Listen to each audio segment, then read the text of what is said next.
so inspiring theme, my dear brothers and sisters, Gaudete, rejoice. Because it's a season of Christmas, the joy of anticipation. You know, number one is siguro, Sister Ems, rejoice in hope.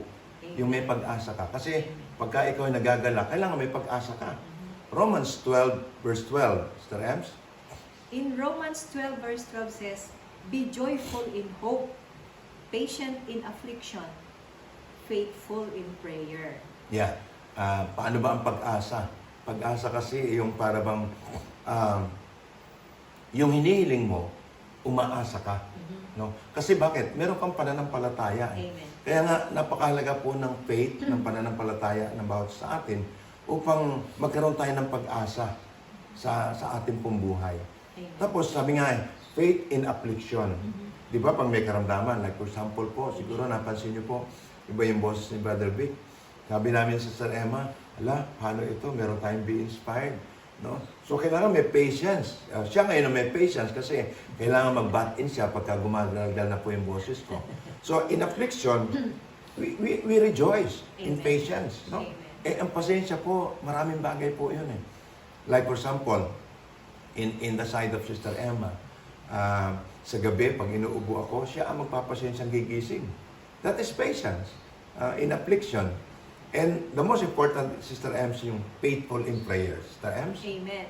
Faithful in prayer, my dear brothers and sisters, that's number one na ating preparation for the coming of our for the coming of Christmas. Not only this Christmas time, but faithful in prayer in any areas of our life.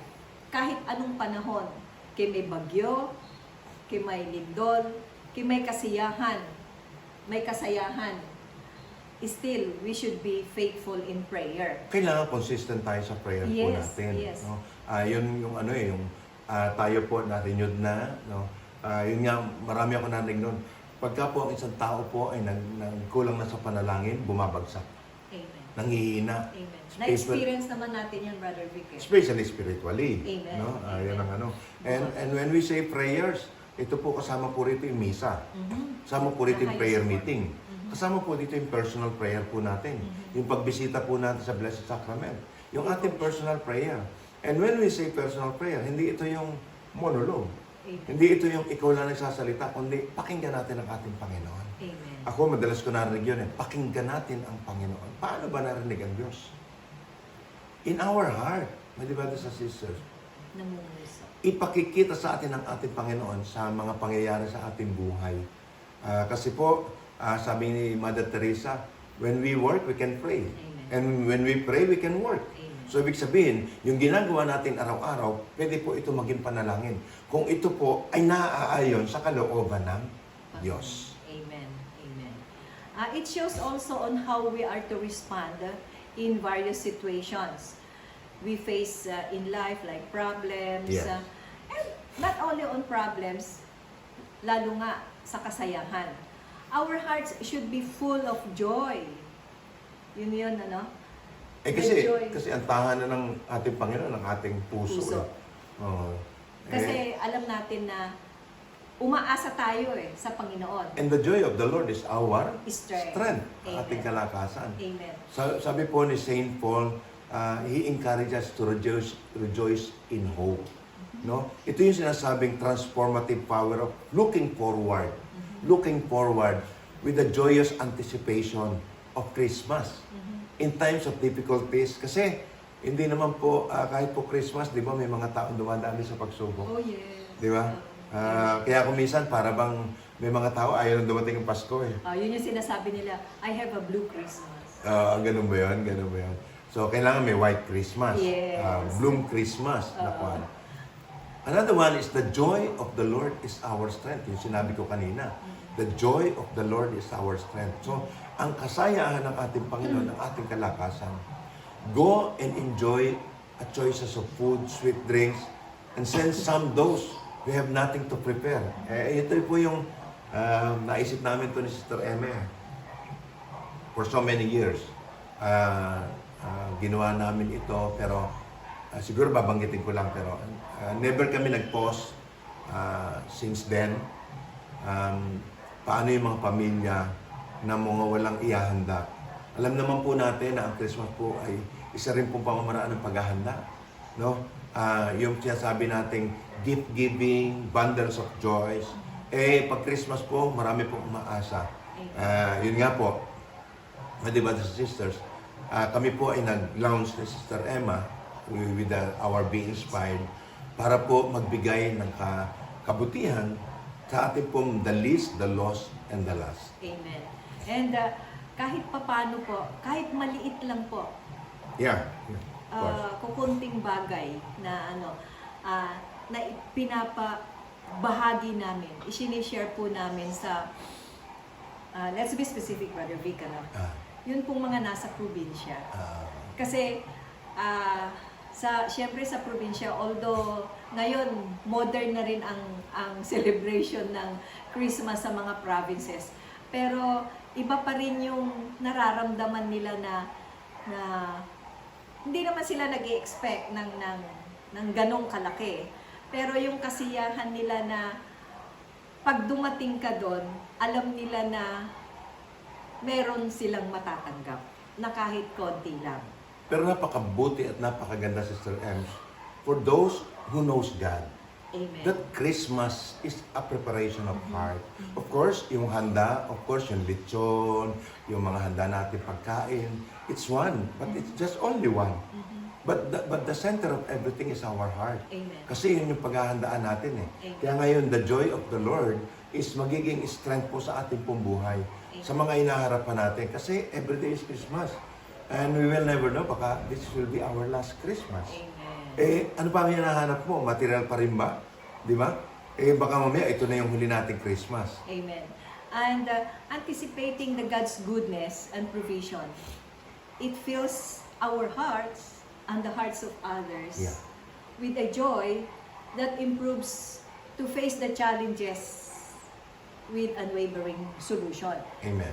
Amen. Yun po yung kahit papano po, nagkakaroon din po na isi-share din po namin ang Panginoon sa iba na despite and in spite of sa kalagayan nila, may pag-asa. In Tagalog, nakakahawa. Amen. In Bisaya, matakdan, matakod, no? Ibig sabihin, yung mga ginagawa natin, yun din po ay nakikita ng iba. Amen. So yung iba po ay nagagaya po sila. Amen. Amen. The next is, Sister Ems, And another one, my dear brothers and sisters, is rejoice always. Doon po sa 1 Thessalonians chapter 5, verse 16 to 18, sabi is, rejoice always, pray continually, give thanks in all circumstances, for this is God's will for you in Christ Jesus. parang ito yung una kanina eh. Hinimay din natin, Sister Ems, rejoice, prayer, give thanks. Pero ito po ay dinugtungan ng give thanks in all circumstances. Even in difficulties. Amen. Kasi may mga layunin po ang Panginoon. In the end of the day, makikita po natin yung nangyari sa ating hindi maganda, may purpose pala. Di ba? Yung hindi natuloy yung negosyo mo, yung pala mapapahama ka. Amen. No? Yung mga bagay na supposedly pupunta ka sa isang lugar, hindi natuloy kasi nasira ang sakyan mo. Nagagalit ka. Kasi hindi ka nakapunta. Meron palang purpose yun. Amen. Baka mama-aksidente ka sa along the way. Amen. So, ang Panginoon po, nauuna sa atin. Kaya nga, rejoice always in all circumstances of our life. And meron kasing tinatandaan ko yung Brother Vic parate, there is a God's plan for us. A plan to prosper, Yeah. not to harm yourself. The apostles Paul, sabi niya, rejoice always serves as a timeless reminder. Reminder natin yon kahit na in our difficulties, still we rejoice. O pag napapagod ka, Rejoice pa rin. o pag may karamdaman ka, Rejoice pa rin. ayun na nga. Pag wala kang pera, Rejoice. Amen. Amen. Kasi there's a hope. of course. And alam natin, may promises ang Panginoon na He will fulfill His promises in our life. Just a sharing, short sharing. Meron kami mga program mag-asawa, mga bayarin, di ba? May mga kailangan sa bahay, kailangan bayaran mo ito, kailangan may loan sa ganito. But you know, my brothers and sisters, Nung una, medyo nag-aalala kami dalawa eh. Pero ngayon, as we go on, as we serve the Lord fulfills everything. Amen. Para bang naalala ko to yung sinasabi ni Brother Bingbong Crisologo, Mhm. na when I am away with my business and taking care of God's business, which is in sharing the Word of God, the salvation of the Lord, I know the Lord will take care of my business. Amen. Yun ang ating Panginoon eh. Hindi Kanya po bibiguin. You know, brothers and sisters, minsan kasi pinangungunahan natin ng Diyos. Di ba? Kasi, minsan tama rin naman eh. Paano ito? Paano yan? Paano ito? Darating ganito eh. Di ba? Kilala ko yun eh. Sa lumang buhay yon, Brother Vic, ano? And meron pang isa, Brother Vic, parati kong presence of mind. Let go And let God. and let God. Alala ko tuloy nung lumang buhay namin. And then, nasa renewal na rin tayo noon, Mr. Rams. Mhm. No? Yung bang mag-examination ng mga bata, natutulog ako, bigla akong gigisingin si Sister Emma. Pa, bakit? Sabi ko, bakit? Ikaw naman, tulog ka ng tulog dyan eh. Mga anak mo, kailangan ng matrikula. Kailan? Kailan ba sila may exam? Next week. Mama naman, next week pa naman eh. Tapos na po ang mga bata. Graduate na po ang mga bata. Amen. Yung pong sinasabi po namin, kinikwento po namin sa inyo, yun po yung mga accomplishment ng Panginoon. Because we rejoice always with God. Amen. Amen. The Lord delights in your ways. That's in Psalm 37, verse 23. The steps of a good man are ordered by the Lord, and He delight in His ways. Kasi sumusunod tayo sa kagustuhan ng Panginoon. Di ba? Yun yung kasabihan na, sige, just follow the will of God. Always delight with the Lord. Amen. And ask whatever you want.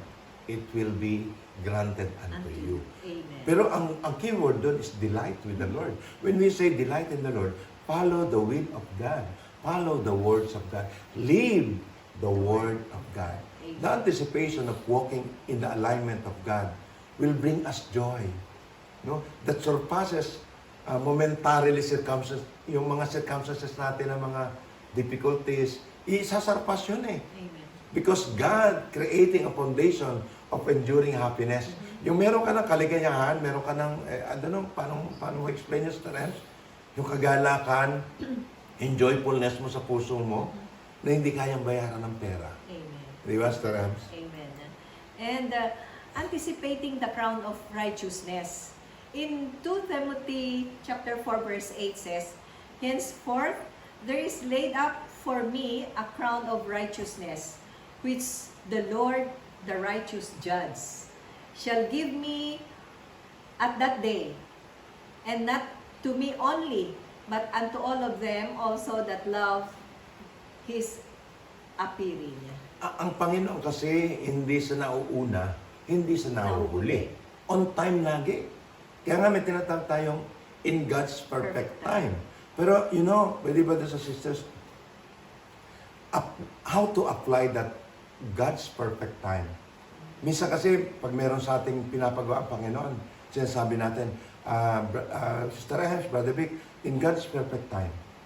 Itinatawag tayo ng Panginoon eh. Amen. Di ba? May magagawa naman na tayo eh.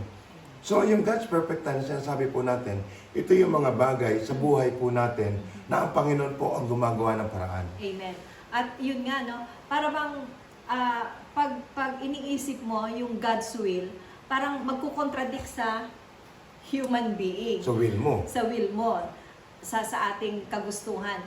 Pero, yun nga, parati kong iniisip na ang plano ng Diyos ay mas maganda kaysa plano ng tao, plano ko. That Timothy 4 verse 8 verse encourage us to live with an internal perspective. Eternal, yung ibig sabihin, internal na, eternal pa. Amen. Ano, yung walang hanggan. Walang hanggan. Finding joy in the anticipation of heavenly reward. Amen. Yung tinitingnan po natin, yung reward natin sa langit. Amen. Na alam naman po natin meron tayong pangalawang buhay eh. What will be? Yung ginagawa natin dito, tayo po nagbi-build ngayon ng mansion natin dito sa earth, papunta sa langit. Sa langit. Tanong po, ano yung binibuild natin? Di ba? rejoicing in the joy of anticipation is a spiritual practice that transform our outlook on life. Yun nga po, rejoice in all circumstances. Yeah, of course. So nasa scripture lahat yun eh. Amen. Through biblical or sa scripture or the word of God, we discovered looking forward. Yung ginawa naman natin sa taraan sa buhay natin, ang galing naman sa salita ng Diyos. Amen. Kapapakinig, kababasa, ka-attend ng misa, kapapakinig sa mga homily ng pare, sa mga Prayer meetings. sa mga word ng mga speakers, no? Mga topic ng speakers, tumatag tayo eh. Amen. Sa mga sharing po, doon tayo. Kaya nga, faith comes from hearing. Amen. Hearing the word of God. Amen. And as we navigate the journey of life, may mga verses na nag-i-encourage us to rejoice. To rejoice. To be a source of inspiration. And again, a reminder that even in anticipation, there is a profound joy. May kagalakan. Kaya nga sabi, rejoice Amen. in all circumstances in our life, my dear brothers and sisters. This coming Christmas, my dear brothers and sisters, it's the third Sunday na, Gaudete, no? The third Sunday. Let us rejoice, no? Anticipating joyfully the coming of Christ. And so, brothers and sisters, let us pray. Sister Ems. In the name of the Father, and of the Son, and of the Holy Spirit. Amen. Gaudete Sunday. Yes, Lord. It is the Sunday of rejoicing because the faithful has arrived at midpoint of Advent. Our preparation is now half over, O Lord. We beg you, hear our prayers, grant our petitions, enlighten the darkness of our minds by the grace of your visitation into our life. Yes, Father, this we ask and pray through your Son, Jesus Christ, who lives and reigns forever and ever. Amen. Amen and amen. In the name of the Father, and of the Son, and of the Holy Spirit. Amen.